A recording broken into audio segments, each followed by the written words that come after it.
Bismillahirrahmanirrahim. Assalamualaikum warahmatullahi wabarakatuh.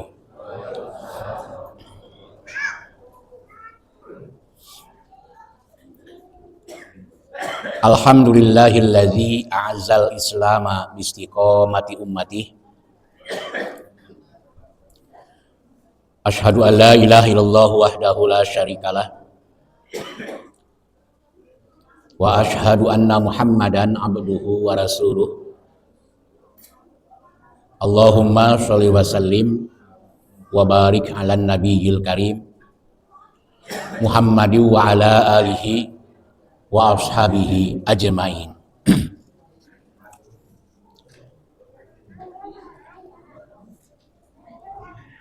Warga jamaah sekalian yang dirahmati Allah,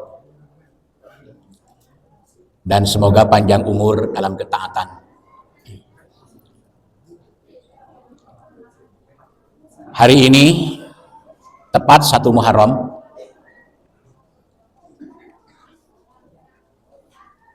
suasana batin kita dihadapkan kepada perjalanan hidup di tahun baru.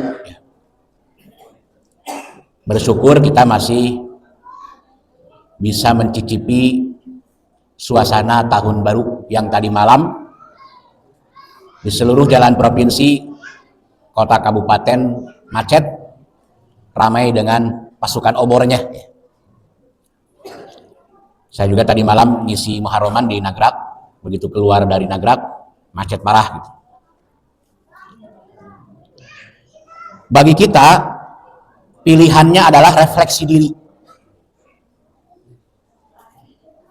Sebab belum tentu terjadinya pergantian tahun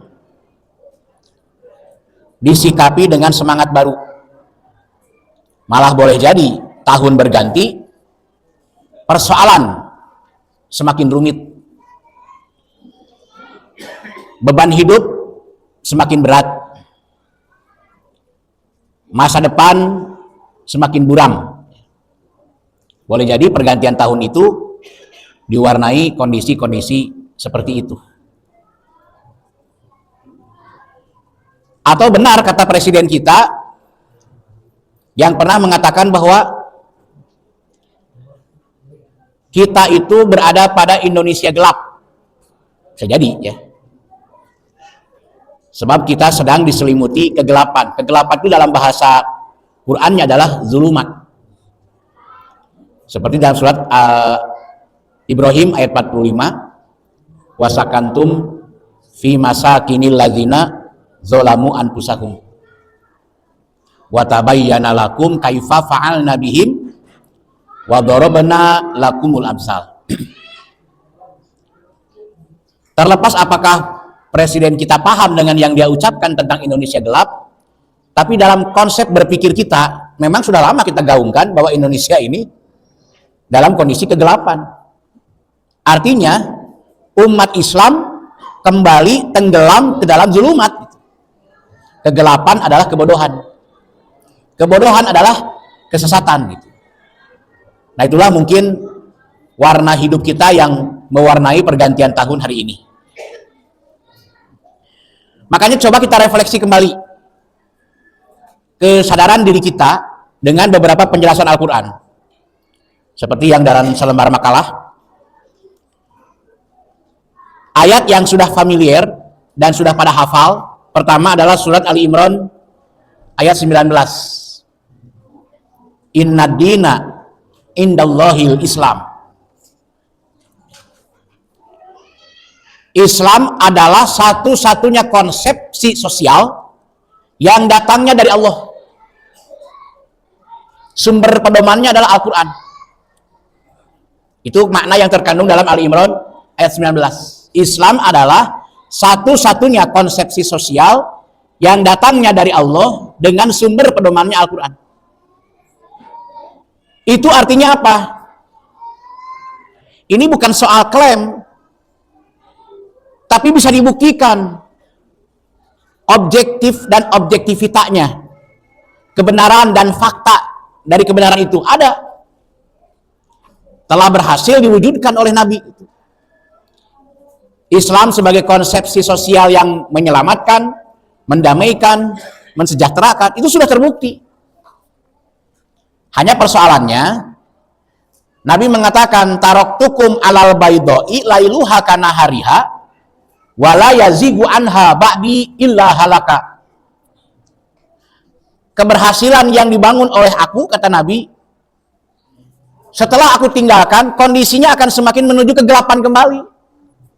Dari layal kepada nahar, dari nahar menuju layal kembali gitu. Itu kondisi kita sekarang. Maka berarti keberhasilan yang dibangun oleh Nabi, ya, keberhasilan peradaban yang dibangun oleh Nabi itu menjadi satu obsesi bagi generasi selanjutnya. Nabi bisa, kenapa kita tidak? Gitu. Nah, itulah yang harus dibedah permasalahannya. Kenapa Nabi mampu, kenapa kita tidak? Atau belum? Itu persoalannya harus dibedah oleh kita. Pecahkan itu. Yang pertama. Yang kedua, Ali Imran ayat 83. Afa ghayra dinillahi yabgun walahu aslama man fis samawati wal ardh. Masihkah kalian ragu dengan konsep Islam ini? Padahal Allah telah memberikan sebuah visual. Ketika alam semesta bersikap Islam kepada Allah, maka yang terjadi adalah keteraturan. Yang terjadi adalah kedisiplinan. Yang terjadi adalah keseimbangan. Wasama arafa'aha wa wado'al mizan. Itu yang terjadi. Artinya ketika alam semesta secara visualisasi menunjukkan aslama kepada Allah, menunjukkan sikap Islamnya kepada Allah dalam bentuk ketaatan, kepatuhan, kedisiplinan, maka lahirlah keseimbangan. Nah, begitu pun seharusnya konsep Islam. Kenapa ini belum terjadi? Apakah masih ragu? Gitu. Apakah umat Islam ini belum paham karena kegelapan tadi, ataukah masih ragu? Padahal kata Allah, la raiba fih. Kenapa masih meragukan kebenaran Quran sebagai sumber pedoman dinul Islam? Nah, faktor keraguannya harus dipelajari. Kenapa umat masih ragu memperlihatkan identitas keislamannya? Kenapa masih ragu? Ya, menonjolkan konsep-konsep Islamnya. Dan kenapa masih ragu memperjuangkan Islam itu sendiri? Ini harus didiagnosa oleh kita. Ada apa? Karena Allah secara visual sudah menunjukkan Islamnya alam menghasilkan keteraturan. Maka kalau Islamnya manusia, pasti akan menghasilkan keadilan, kesejahteraan. Ayat yang ketiga, ini refleksi ya. Ali Imran 85. Wa may yabtaghi ghairal islami dinan fala yuqbala minhu wa huwa fil akhirati minal khasirin. Sepanjang kalian yang mengaku muslim belum mau dan belum menunjukkan integritas keislamannya dengan mau menata hidup menurut syariat Islam, jangan harap apapun yang dibangun oleh kalian berhasil. Bahkan hanya akan menghasilkan kekacauan demi kekacauan di kemudian hari ini. Jadi membangun negeri ini kalau tidak dengan konsepsi Islam, kekacauan demi kekacauan yang akan menimpa kehidupan kita ini serba kacau gitu. Walayuk balaminhu, tidak akan bisa menciptakan apa yang diharapkan, ya. Wahwa fil akhirati minal khasirin, dan hanya akan merugikan di kemudian hari. Apa di antara kerugian di kemudian hari itu? Di antara kerugian di kemudian hari adalah beban-beban berat yang ditinggalkan oleh para pengelola negara ini, sehingga yang akan merasakan beban berat itu ya kita, rakyatnya. Seperti diungkapkan dalam surat Al-Insan ayat 27, wa yazaruna wara'ahum yauman sakila. Hanya akan meninggalkan beban-beban berat bagi generasi yang akan datang. Siapa yang mau menyelesaikan hutang negara ini? Generasi kita, anak-anak kita ini yang akan menyelesaikan hutang-hutang negara ini. Beban berat kan? Jelas satu contoh. Makanya kalau kita refleksi diri berdasarkan Ali Imran 19, Ali Imran 83, Ali Imran 85, sampai kapan kita mau tetap berada dalam keraguan? Nah, oleh karena itu, sebelah kanannya lihat Al-Baqarah 208. Ya ayyuhalladzina amanu dkhulu fis-silmi kafah. Wahai orang-orang yang masih merasa punya keyakinan, ayo tunjukkan sikap totalitasmu untuk Islam. Itu perintah. Hei orang-orang yang masih merasa punya keyakinan, coba sekarang tunjukkan ya identitas keislamanmu secara total. Jangan hanya sebatas identitas formal KTP. Coba sekarang tunjukkan semangat keislamanmu, silahkan tunjukkan. Kan yang paling ditakuti oleh Yahudi Nasrani itu adalah jika yang ngaku beriman sudah menunjukkan integritasnya. Ya, sudah menunjukkan identitasnya, sudah menunjukkan kinerjanya. Nah, oleh karena itu, integritas seorang muslim ada pada kemauan jihad. Saya ulangi, integritas seorang muslim ada pada kemauan jihad. Al-Hajj ayat 78.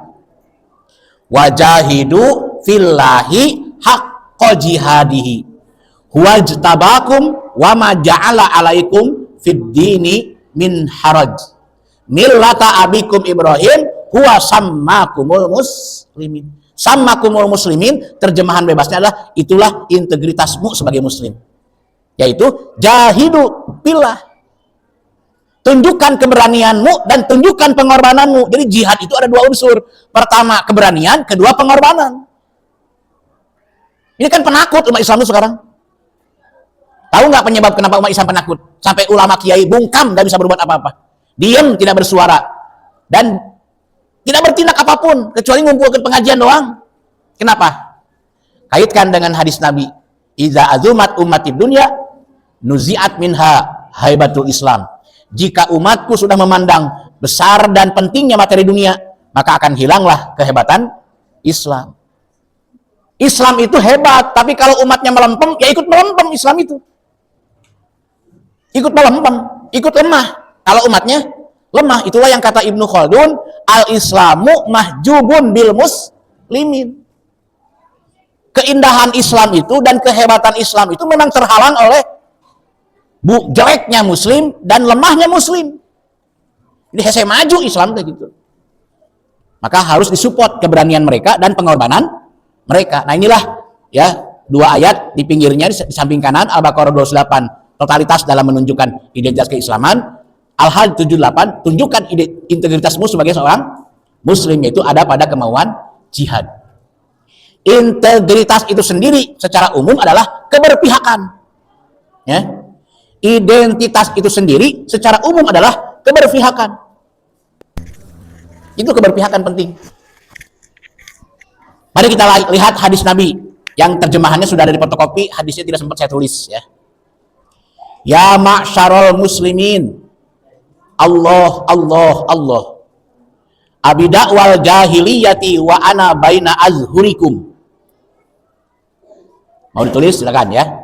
Ya ma'syarul muslimin, Allah, Allah, Allah. 3 kali. Abida wal jahiliyati. Abida wal jahiliyati. Wa ana baina azhurikum. Wa ana baina azhurikum. Koma. Abada izhadakumullah. Abada izhazakumullah ilal islami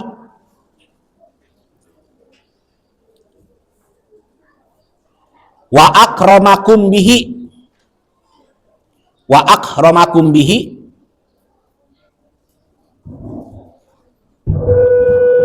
qata'a ankum amrul jahiliyati. Kita tarik semuanya. Wa qata'a ankum amrul jahiliyati.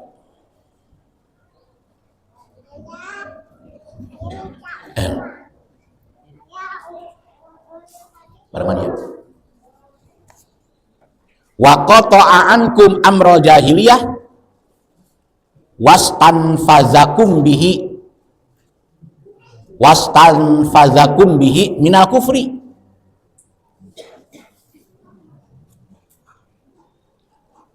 Wa allafa bihi bainakum, koma, wa allafa bihi bainakum, tarji'una ila ma kuntum alaihi, tarji'una ila ma kuntum alaihi kuffaran. Artinya sudah ada, wahai segenap kaum muslimin, perhatikanlah seruan ajaran imam Allah ini. Perhatikanlah seruan ajaran imam Allah ini. Apakah kalian masih tetap terpengaruh oleh seruan jahiliyah? Padahal Al-Quran was sunnah yang aku Muhammad tinggalkan masih ada. Kata Nabi ya, Al-Quran was sunnah yang aku tinggalkan masih ada. Apakah setelah Allah menuntun kalian kepada memahami dinul Islam, serta pernah memuliakan derajat kalian kepada khairu ummatin, lalu telah berhasil memutuskan persoalan hidup kalian dari sistem jahiliyah, sehingga bebas dari kekufuran, akibat dari telah terpadunya kolbu atau kesadaran di antara kalian? Lalu, apakah semua itu pernah terjadi dan kalian akan kembali kufur? Nah, ini kan apa yang disampaikan oleh Rasulullah itu adalah refleksi kita harusnya. Apakah kalian masih akan mengikuti seruan-seruan jahiliyah, kata Allah? Padahal Al-Quran was sunnah masih ada di kehidupan kalian. Quran masih ada, kitab-kitab hadis banyak, penjelasan mengenai sunnah gampang sekarang mah mengaksesnya. Beda dengan zaman Imam Syafi'i, untuk mengakses yang nyunah itu susah. Kalau sekarang untuk mengakses yang nyunah nggak sulit. Bahkan untuk memahami tafsir-tafsir para ahli tafsir pun sekarang tidak banyak mengalami kesulitan. Tinggal ke Google, ya, tinggal cari. Bahkan bisa lebih lengkap siapa yang meriwayatkan, siapa yang menjadi penyampai hadis tersebut. Sanad, matan, rawi sudah ada semua. Sekarang nggak ada kesulitan seperti itu. Tapi ironisnya, ketika melacak ayat dipermudah, ketika mencari penjelasan sunnah dipermudah, tapi justru ironisnya pikiran kita masih terjerumus ke dalam jahiliyah. Nah, itu yang disebut kita sedang ditenggelamkan kembali ke dalam zulumat itu. Maksudnya wasakantum fi masakinil ladzina dzalamu. Ya. Jadi jamaah rahimakumullah, Allah 3 kali dalam hadis tersebut itu adalah seruan yang benar-benar harus diperhatikan. Sampai 3 kali itu sudah benar-benar sesuatu yang penting, urgent. Allah kata Nabi, demi perhatikan seruan ajaran Allah. Kenapa? Sangat penting. Lihat di Al-Anfal ayat 24. Ya ayyuhalladzina amanu stajibu lillahi walir Rasul idza da'akum lima yuhyikum. Ternyata kalau kita mau mengikuti seruan ajaran ilmu Allah, itu akan membangkitkan semangat hidup dan merubah segala-galanya. Merubah keadaan menjadi baik. Ikan anu hesete yang susah itu adalah seruan Allah ini diabaikan. Sudah banyak yang mengaku muslim tapi mengabaikan ajakan seruan Allah. Padahal kalau mengikuti ajakan Allah akan bangkit semangat hidup dan akan merubah keadaan menjadi lebih baik.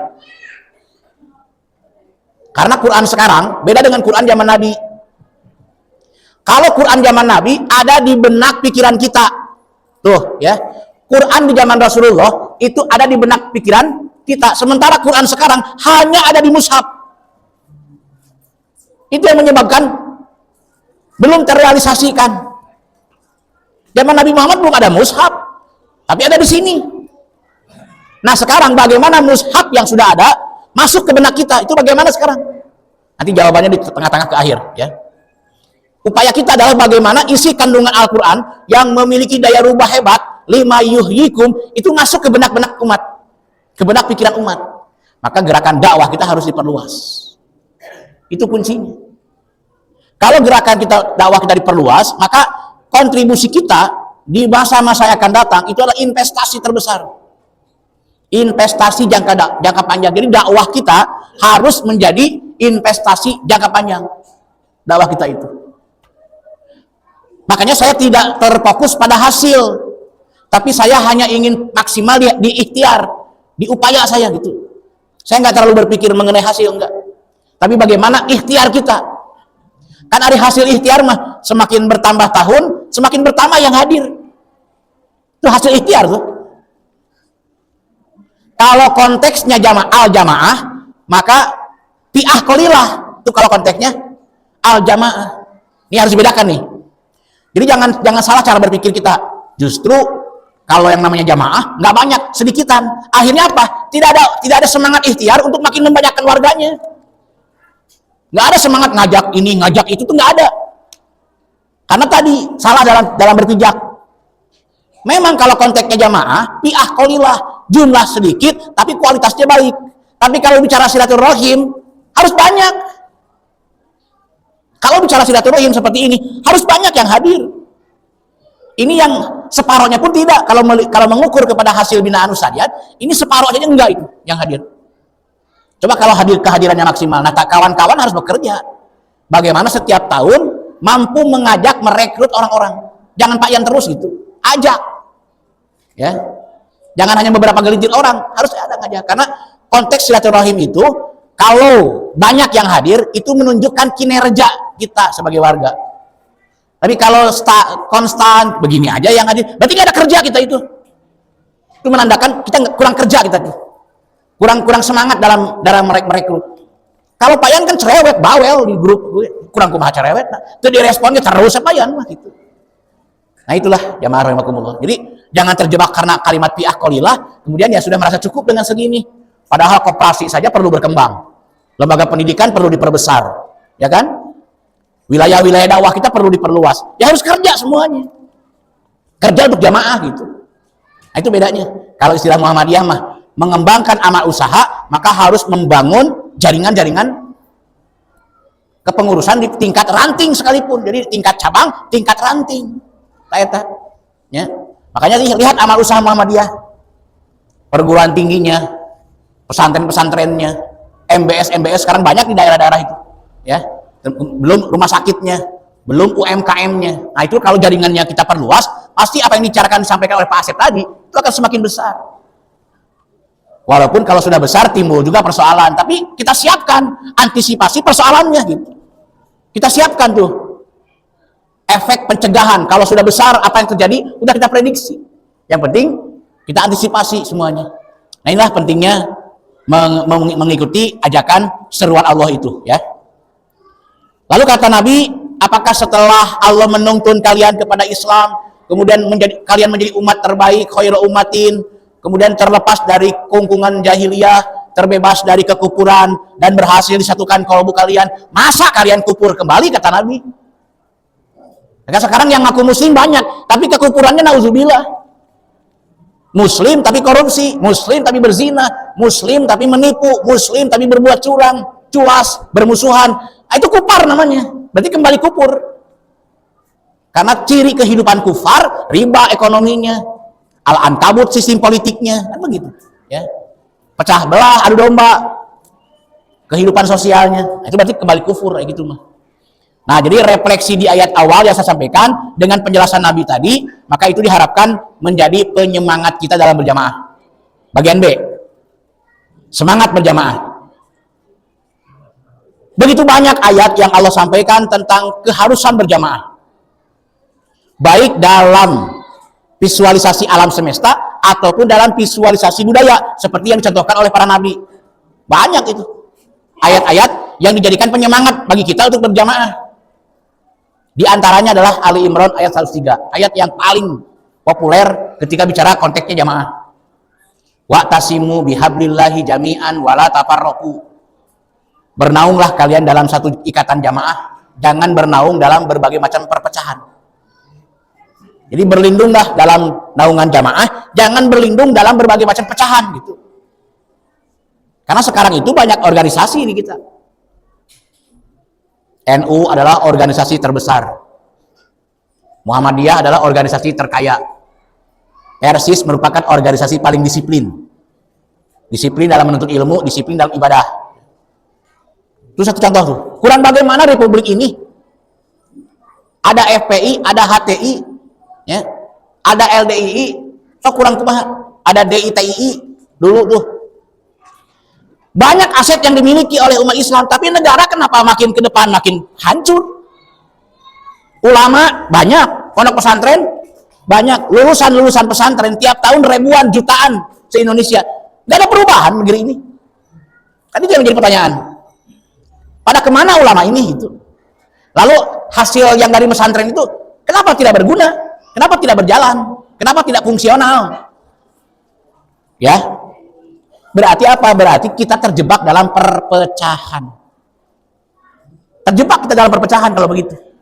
Sebab dalam Al-Hasyr ayat 14, la yuqatilunakum jami'an illa fi qura muhassanatin. Kekuatan manapun tidak akan mampu menghancurkan kalian selama kalian bersatu, kecuali kalau kalian sudah terpecah-pecah menjadi berbagai golongan. Nah, ini penting. Sementara umat belum menyadari bahwa Nabi Muhammad diutus oleh Allah bukan untuk membangun identitas kolektif. Saya ulangi. Nabi Muhammad diutus oleh Allah bukan untuk membangun identitas kolektif, tapi membangun kehidupan menurut Al-Quran was Sunnah secara kolektif. Tidak boleh jalan sendiri. Berat atau jalan sendiri? Berat itu. Coba Pak Yan membawa Qaryah Thayyibah, membawa Majelis Quran Sunnah. Kalau tidak didukung oleh kawan-kawan ini nggak bisa apa-apa saya. Ya, berat bagi Pak Yan sebenarnya. Maka muncullah profil Pak Dayat, muncullah profil Pak Asep, muncullah profil Pak Nandang, Pak Ojak, Pak Andi, Pak Deden, dan yang lain-lainnya. Maaf lah untuk sebutnya, tong baper. Udah disebut semua mah tuh capek. Tuh, profil-profil itulah yang terus membantu Pak Yan ya dalam usaha membesarkan nilai manfaat Al-Quran was Sunnah kepada umat. Nah, ini sangat penting untuk kita sadari ya. Maka dalam Al-Hasyr ayat 14 adalah suatu peringatan dari Allah bahwa kekuatan kafir manapun akan dengan mudah menghancurkan umat kalau dalam kondisi berpecah belah. Makanya semangat bersatu ke depannya harus semakin digaungkan. Teknisnya adalah As-Saff ayat 2-4. Ya ayyuhalladzina amanu lima taquluna ma la taf'alun. Hai orang-orang yang masih merasa punya keyakinan. Saatnya jangan hanya banyak bicara, buktikan. Ya. Sok buktikan ini, jangan hanya banyak bicara. Kabura maqtan indallahi an taqulu ma la taf'alun. Sebab hanya merupakan tumpukan dosa saja. Kalau hanya sekedar bicara, tapi jamaahnya nggak ada. Itu kabura maqtan itu. Kerja kita nggak ada, itu kabura maqtan. Maka cara kerjanya innallaha yuhibbul ladzina yuqatiluna fi sabilihi shaffan ka'annahum bunyanun marsus. Cara kerjanya adalah ayo kita siapkan satu barisan yang kokoh kuat, karena ikhtiar semacam itu adalah ikhtiar yang paling dicintai, disukai oleh Allah. Ya. Innallaha yuhibbul ladzina yuqatiluna fi sabilihi shaffan. Berjuang bersama-sama. Itulah cara yang paling disukai oleh Allah. Maka penekanannya As-Saff ayat 5 dan 6. Ya. Di As-Saff ayat 5, figur Musa itu adalah gambaran figur kepemimpinan. Yaitu figur yang berhasil merontokkan kekuatan besar. Ya. Di surat As-Saff ayat 5, Allah munculkan figur pimpinan bernama Musa yang berhasil merobohkan kekuasaan besar. Hancur luluh Fir'aunnya, Qarunnya, Hamannya, Bal'amnya, infrastrukturnya tenggelam semua, hancur. Nah, itu gambaran figur Nabi Musa. Kemudian yang kedua, figur Isa. Allah munculkan figur Isa, figur kepemimpinan, ya, figur kepemimpinan yang masih muda, ngorak keneh ya, atau mencerminkan semangat muda, karena pan pondok umur Nabi Isa mah. Panjang umurnya.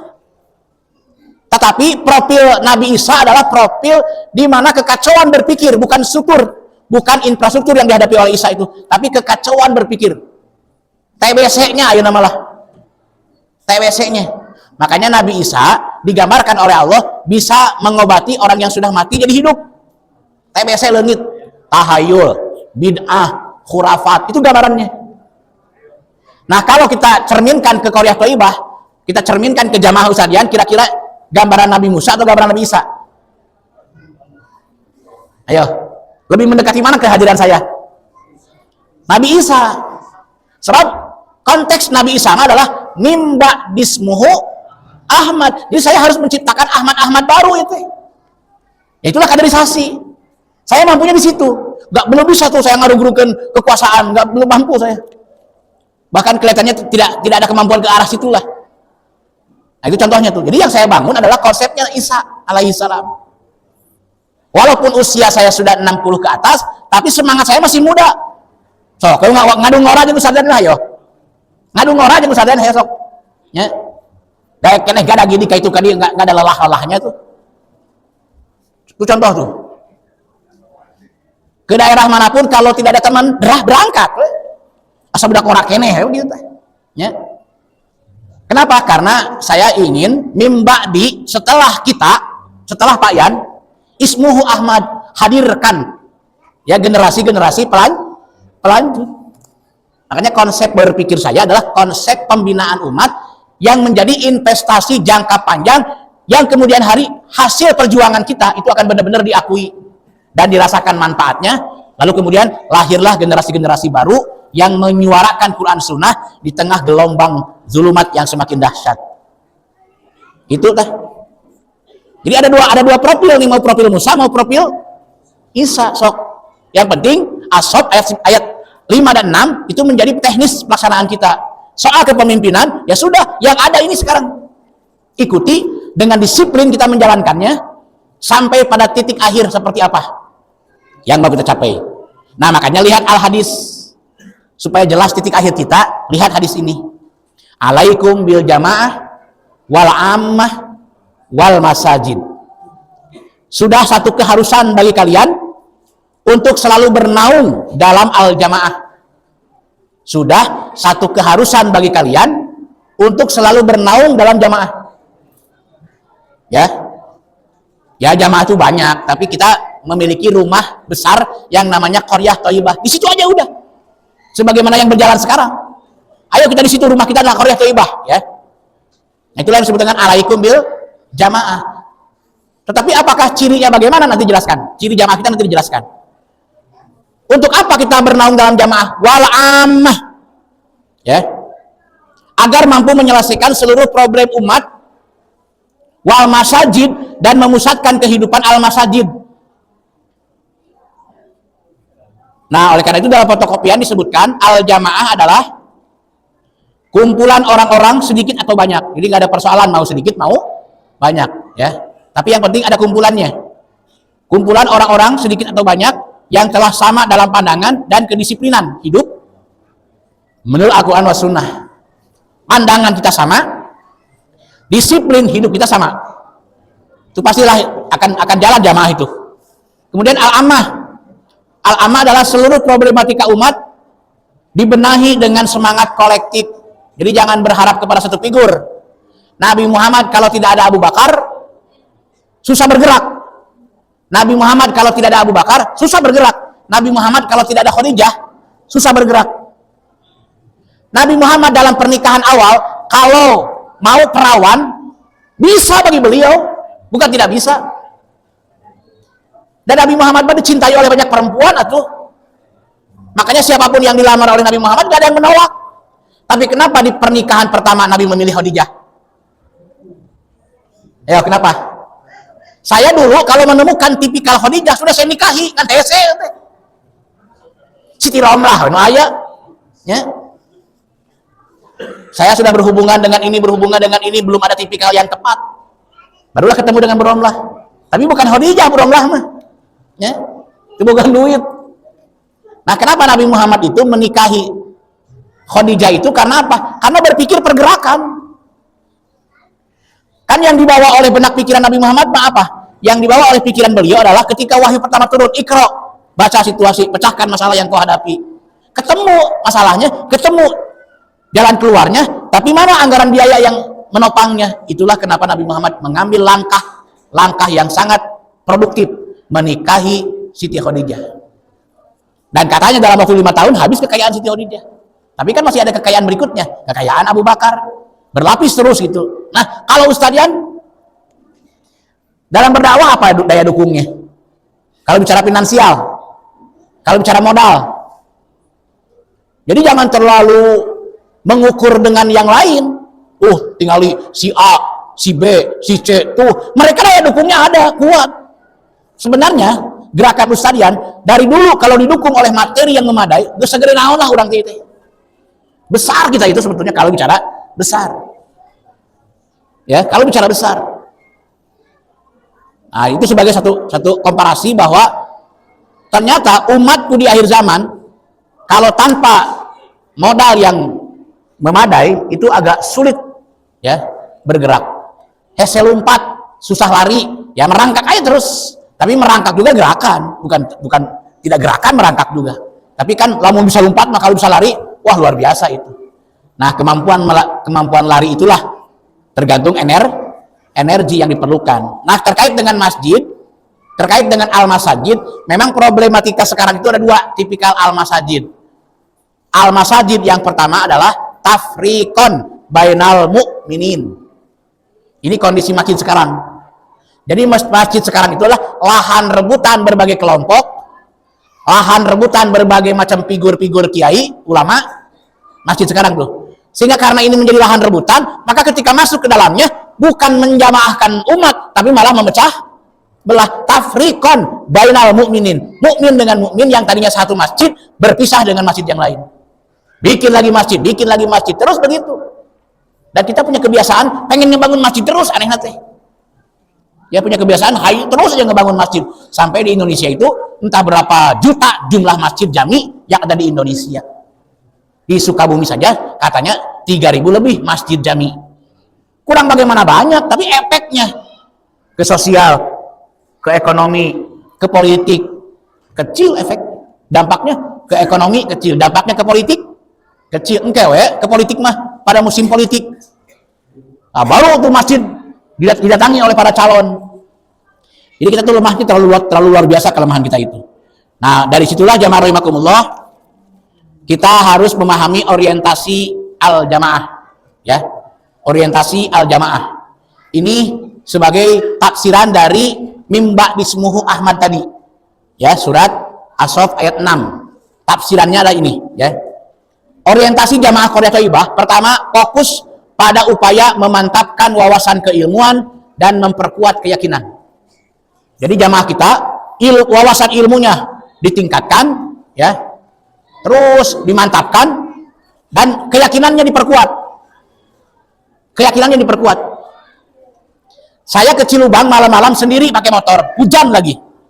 Beberapa hutan yang gelap saya lewati. Berani, bukan tidak berani, tapi alangkah lebih yakin langkah saya ke Cilubang malam-malam kalau dengan kawan, walaupun yang menemani saya pada aki-aki, tapi saya lebih percaya diri berangkatnya gitu. Itu bedanya keyakinan tuh. Saya yakin sendiri bisa, mampu, tapi kecil hasilnya. Tapi kalau didukung oleh semua kawan-kawan dalam satu ikatan jamaah, saya lebih besar lagi keyakinan saya. Itu bedanya berjamaah itu.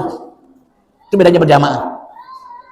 Pinjol saja, kalau tersistem tadi disebutkan, tersistem berarti berjamaah dari atas sampai bawah ada semua bergerak. Besar pinjol itu. Kejahiliahan kalau terorganisir dengan baik, kebatilan kalau terorganisir dengan baik, banyak rekrutmen dan banyak anggotanya, itu kita bisa mengalahkan kebenaran. Al-haq bisa hancur oleh kebatilan yang terorganisir. Makanya ayo bareng-bareng sama-sama. As-Saff ayat 4 tadi. Sofan ka'annahum bunyanum marsus. Ya. Nah, lihat Ar-Rum ayat 50. Fanzur ila asari rahmatillah. Saya tafsirkan ya. Fanzur ila asari rahmatillah. Coba evaluasi kembali olehmu jejak-jejak pembinaan yang orang-orang terdahulu bangun. Coba evaluasi kembali. Jejak-jejak pengajian kita tidak bisa lepas dari nama besar Kiai Haji Dadul Abdul Qohar.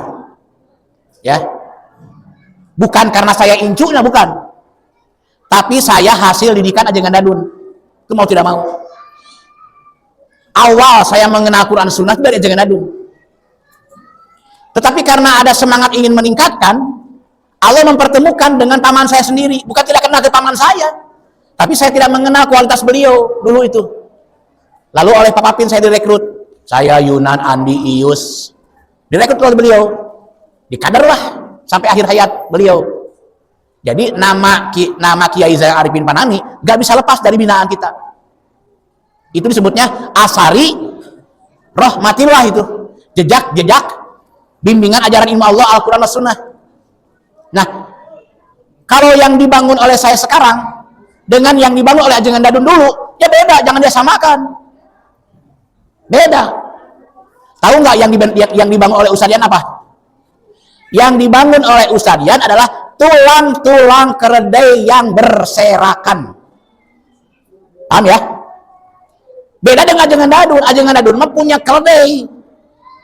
Begitu beliau meninggal, maka binaannya pecah, hancur, berantakan. Nah, saya sekarang bergerak untuk menghimpun kembali warga-warga dakwah di berbagai unit. Ya, kadang-kadang saya menemukan tulang keledai, tapi kadang-kadang saya juga menemukan tulang gajah. Sewaktu-waktu saya juga menemukan tulang ayam. Begitu dihimpun, terpukul bentuk, nggak jelas bentuknya.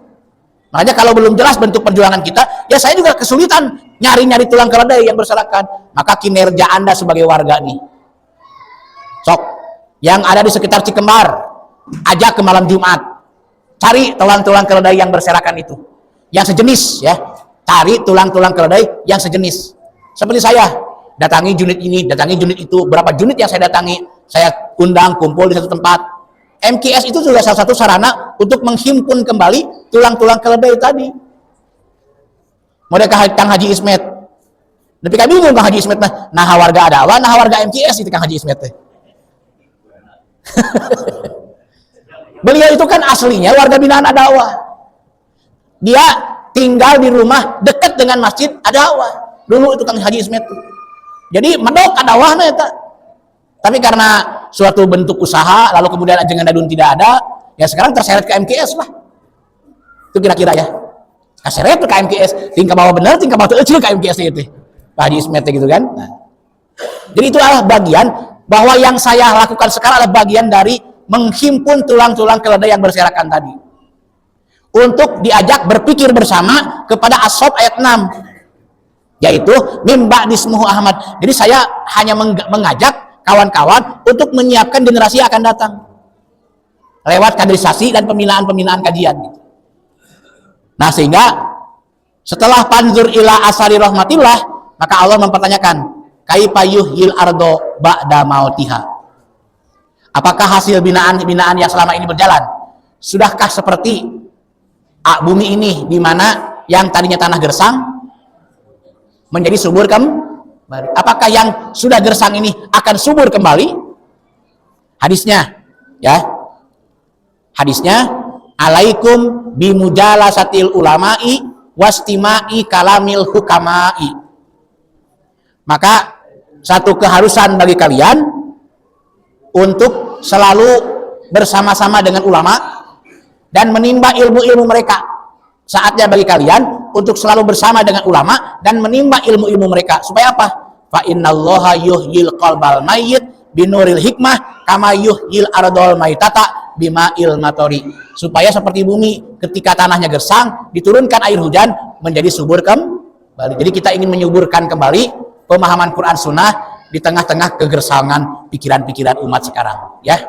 Kita ingin menyuburkan kembali pemahaman-pemahaman Quran Sunnah di tengah kering kerontangnya pemikiran-pemikiran umat sekarang. Nah, oleh karena itu itu fokus kita pertama ya. Yang kedua, fokus pada upaya membangun sikap zuhud. Ya. Fokus pada upaya membangun sikap zuhud. Apa itu zuhud? Zuhud adalah menghilangkan rasa kepemilikan terhadap harta dunia. Jadi zuhud itu adalah menghilangkan rasa kepemilikan terhadap harta dunia. Harta kita berapapun angkanya, aset kekayaan kita berapapun banyaknya, itu bukan milik kita, itu titipan, itu amanah dari Allah. Jadi jangan digenggam sendiri. Keluarkan zakatnya, keluarkan infaknya, keluarkan sedekahnya, jangan digenggam sendiri. Nah, kita fokus pada sikap zuhud. Sehingga apa? Kalau pengajian kita berhasil membangun sikap zuhud, maka nilai pengorbanannya akan sebesar-besarnya. Ya. Kalau sikap zuhud berhasil dibangun, maka pengorbanan yang sebesar-besarnya akan dirasakan oleh kita. Sehingga ngumpulkan dana mau sulit, namun berhasil ngebangun sikap zuhud, ya. Oleh karena itu, rahimakumullah, bagaimana agar tidak terlalu cinta dengan materi dunia? Sadari bahwa materi dunia itu fana. Surat 55 ayat 26. Setahun Ar-Rahman, ya, ayat 26. Kullu man alaina fan. Ya, seluruh jenis kenikmatan yang ada di dunia akan cepat rusak,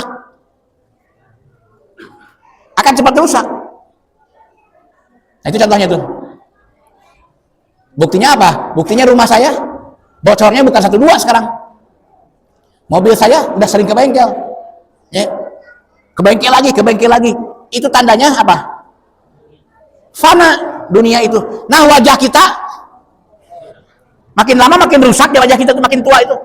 Nah, itu fana namanya, ya. Jadi yang namanya duniawi itu fana, termasuk gurur, temporer, bisa memberikan kesenangan sementara. Jika warga jamaah ditakdirkan oleh Allah sebagai konglomerat, sebagai orang kaya, maka bersikaplah seperti Abu Bakar. Jadi namun ditakdirkan ayah hiji warga ya diurang beunghar kaya raya, maka bersikaplah seperti Abu Bakar, sebagaimana diungkapkan oleh Nabi, manis tato aminkum ayyukia dinahu au irdahu bimalihi falyaf'al. Ya.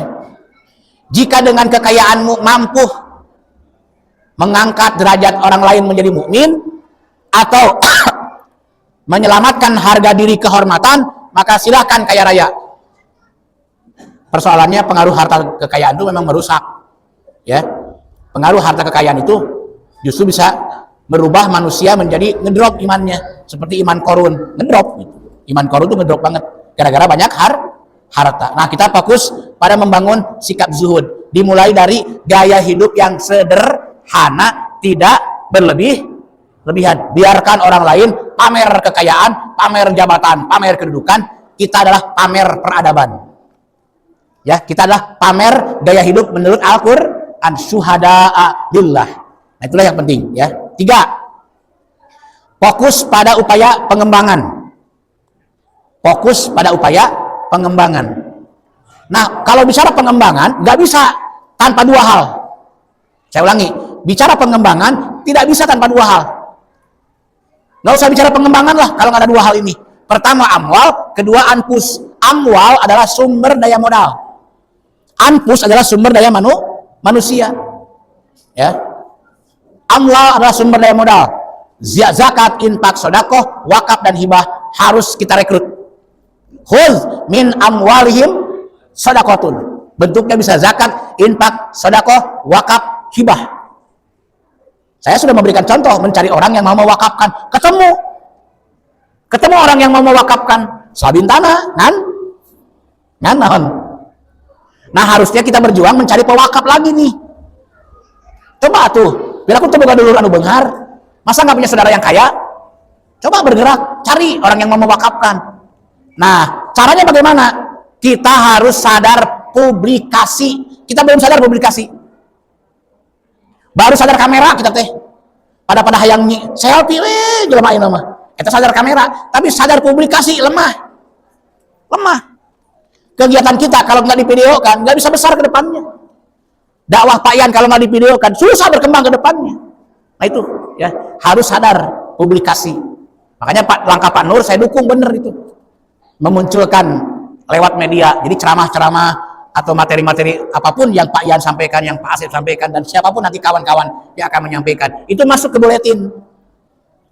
Nah, lewat gerakan buletin ini dulu, Ajeng Andadun melalui gerakan buletin itu sanggup membiayai semua sektor kegiatan di unit-unit. Gara-gara buletin tuh. Padahal percetakan dulu sangat sederhana alatnya. Tapi Ajeng Andadun bisa membangun cabang-cabang pengajian sampai 57 unit tersebar di Jabodetabek. Nah itulah. Kalau ingin besar pakai media, cuman dulu sederhana, sekarang medianya lebih hebat sekarang. Nah, cuman timnya, tenaga ahli di situ kita masih terbatas. Mungkin juga terbatasnya tenaga ahli karena bukan tidak ada tenaga ahli, tapi tidak ada pendukungnya. Finansial kecil. Maka saya mendorong teman-teman bagaimana caranya kita merekrut SDM, anpus sumber daya manusia, agar semakin banyak orang-orang yang bisa kita rekrut, sehingga diharapkan sumber daya modal kita pun bisa memenuhi pergerakan kita. Nah, oleh karena itu jamaah rahimakumullah, jangan ragu-ragu dengan konsep Islam ini, dan tidak boleh ciut ketika menghadapi hambatannya. Saya termasuk, alhamdulillah, saya termasuk pemberani. Siapapun saya hadapi itu. Ketika saya menjelaskan Quran Sunnah di kalangan manapun, di tokoh-tokoh seperti apapun, sampai saya pernah bertengkar dengan ketua MUI, sampai saya debat keras dengan beberapa kiai, saya hadapi itu. Sampai saya dijauhi oleh orang-orang kaya raya, nggak apa-apa, berani saya. Kalau nggak berani nggak akan ada hasilnya. Kalau nggak berani itu nggak akan ada wujudnya. Jadi kalau ingin cepat hasil, tunjukkan keberanian kita menyampaikan kebenaran. Kalau nggak begitu nggak ada hasilnya. Nah, oleh karena itu di bagian terakhir, hambatan al-jamaah, mengutip dari ucapan Mustafa Gailani, as-salih khairu li nafsi wa yuhibbuhun nas, al-muslih khairuhu li nafsi wa li ghairihi wa ta'adihin nas. Al-habibul Mustafa qabla al-bi'sah ahabbuhu qaumahu li annahu salih, walakin lama ba'asahullah fa in sara maslahan ta'aduhu wa qalu as-sahir al-kazzab al-majnun. Ya. Nah, itu diungkapkan dalam arti seperti ini. Kata Mustafa Gailani, as-salih adalah orang yang selalu memperbaiki kualitas dirinya, dan itu banyak disukai orang. Jadi kalau orang baik pasti banyak disukai orang lain. Tapi kalau al-muslih, dia orang baik dan memperbaiki orang lain, nah itu banyak musuhnya. Yang benci pasti banyak. Seperti Nabi Muhammad SAW. Sebelum diutus oleh Allah, ia sangat disukai, sangat dicintai oleh kaumnya karena beliau saleh. Akan tetapi setelah beliau diutus oleh Allah, lalu kemudian berusaha memperbaiki kondisi umat, banyak yang membencinya. Bahkan mereka memberikan stigma yang negatif dengan menyebut Muhammad sebagai tukang sihir, pembohong, dan orang gila. Itu setelah Nabi Muhammad memposisikan diri sebagai soro maslahan, orang yang berani merubah keadaan untuk menjadi lebih baik. Itu bedanya. Jadi kalau saleh nggak ada tantangan, tapi kalau al-muslih besar tantangannya. Makanya hambatan pergerakan jamaah kita harus sudah disadari oleh kita bahwa memang hambatannya luar biasa. Nah, oleh karena itu panduan dakwah kita pertama offensif, ya. Panduan dakwah kita adalah pertama offensif. Itu masuk ke dalam kategori dakwah fase pertama di zaman Nabi, yaitu offensif. Apa itu offensif? Ku anfusakum, ya, atau ibda binafsik. Dalam Al-Qur'annya ku anfusakum, dalam hadisnya ibda binafsik. Dimulai dari semangat kita dulu berjamaah. Dimulai dari semangat kita ngaji dan semangat kita berjamaah, membangun komunitas kecil-kecilan hingga membesar. Nanti itu akan menjadi daya tarik sendiri. Bagi orang luar akan menjadi daya tarik sendiri. Ya. Sekarang gini aja lah, dari seluruh keturunan Kiai Haji Dadu Abdul Qohar, sekarang siapa yang punya umat? Siapa yang punya umat? Silakan tokoh-tokoh turunan Kiai Haji Abdul Qohar yang punya umat siapa? Beda. Saya punya pengajian itu beda. Pengajian belum tentu dikategorikan punya umat. Kalau pengajian, karena pengajian mah dipanggil, diundang. Tapi kalau saya kan membangun umat, itu beda. Kenapa membangun umat? Melalui sektor pengajian, pengkaderan, dipilih-pilih, diayak warga teh. Mana yang masuk pengkaderan, mana yang belum bisa masuk pengkaderan. Nah, itulah orang yang punya umat. Ya, itu bedanya. Jadi kita harus benar-benar dimulai dari defensif, tapi tidak seharusnya dan tidak selamanya defensif terus. Eksklusif itu tidak benar. Jangan terlalu eksklusif malahan, ya. Kita harus mulai offensif. Ahlikum, ajak anak, ajak minantu, gitu caranya. Seperti di MKS, lama-kelamaan suaminya ikut, istrinya ikut. Akhirnya apa? Setelah suami istrinya ikut, anak menantu dia jingging ke MKS tuh. Nah, itulah cara-cara offensif, ya, yaitu mandala ala khairin, ya. Jadi kita berusaha mengajak orang kepada nilai-nilai Al-Quran was sunnah, atau wa anzir ashiratakal aqrabin. Kalau kita belum mampu menggiring keluarga kita, lalu kerja kita apa? Kerja kita apa kalau begitu? Nah, itu sudah dimulai oleh saya. Ibu saya wajibkan ngaji, adik saya wajibkan ngaji, kan gitu ya. Walaupun ada juga adik saya yang nggak mau ngaji-ngaji sampai sekarang. Ya, itulah tantangannya gitu. Nah, jadi ada defensif, ada ofensif. Defensif bersifat eksklusif, ofensif bersikap inklusif. Itulah dua cara yang dilakukan oleh kita dalam kajian ini. Sebagai apa? Sebagai upaya meningkatkan selain hanya persoalan kualitas, tapi juga kita perlu meningkatkan kuantitas. Inilah barangkali refleksi dan semangat kita dalam berjamaah dengan disertai hambatan yang sudah harus kita pelajari dan kita pahami. Maka insya Allah melalui khutbah ini yang Pak Yan sampaikan, mudah-mudahan tahun depan kelihatan hasilnya. Ya, tahun depan mungkin akan berjajar lagi di sini nih. Bukan hanya parbut tihang, bukan hanya parbut tembok penyarandean, tapi nanti mah benar-benar di tengah-tengah juga sudah bertambah lagi ke depannya. Itu usaha kita. Ya, selain kita terus menjaga kualitas, tapi kebutuhan kita akan kuantitas demi untuk membiayai pergerakan kita, maka itu pun adalah satu keniscayaan. Semoga bermanfaat. Mohon maaf atas segala kekurangannya, dan semoga Allah memberikan kesabaran dan ketabahan kepada kita dalam merintis jamaah ini kepada jamaah yang ideal sesuai dengan contoh Al-Quran Sunnah Rasul. Amin. Ya Allah ya Rabbal Alamin. Alallahi tawakkalna wa ilaihil masir. Wassalamualaikum warahmatullahi wabarakatuh.